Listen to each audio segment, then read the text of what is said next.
Fact check. Fact check. Here is some bare truth about our great Kalanger. Let us listen to her. She wants to say something.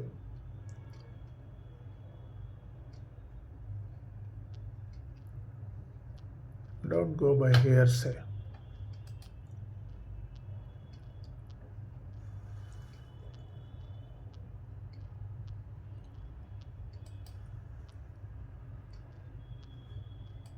திமுக அரசியலுக்கு வந்ததே 1957ல தான். ஆனா 1955லயே கோபாலபுரத்துல இருக்க அந்த வீட்டை சொந்தமா வாங்கிட்டாரு கலைஞர். அவருக்கு அப்பவே சொந்தமா காரும் இருந்தது. ரீசன்ஸ்: தேர்தல் அரசியலுக்குள்ள வரதுக்கு முன்னாடியே தமிழ் சினிமாவோட மிகப்பெரிய வசனகர்த்தா கலைஞர். 1952ல பராசக்தி திரைப்படம் வருது. அதுல ஹீரோவா நடிச்ச சிவாஜியோட சம்பளம் 250 ரூபாய்.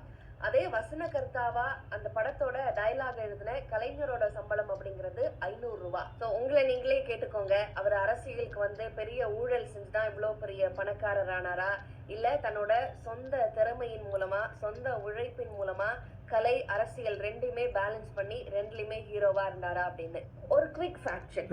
திருட்டு ட்ரெயின் ஏறி அரசியலுக்கு வந்து ஊழல் செஞ்சுதான் அவ்வளோ பெரிய பணக்காரர் ஆனாரு கலைஞர். ரியாலிட்டி: திமுக அரசியலுக்கு வந்ததே 1957ல தான். ஆனா 1955லயே கோபாலபுரத்துல இருக்க அந்த வீட்டை சொந்தமா வாங்கிட்டாரு கலைஞர். அவருக்கு அப்பவே சொந்தமா காரும் இருந்தது. ரீசன்ஸ்: தேர்தல் அரசியலுக்குள்ள வரதுக்கு முன்னாடியே தமிழ் சினிமாவோட மிகப்பெரிய வசனகர்த்தா கலைஞர். 1952ல பராசக்தி திரைப்படம் வருது. அதுல ஹீரோவா நடிச்ச சிவாஜியோட சம்பளம் 250 ரூபாய்.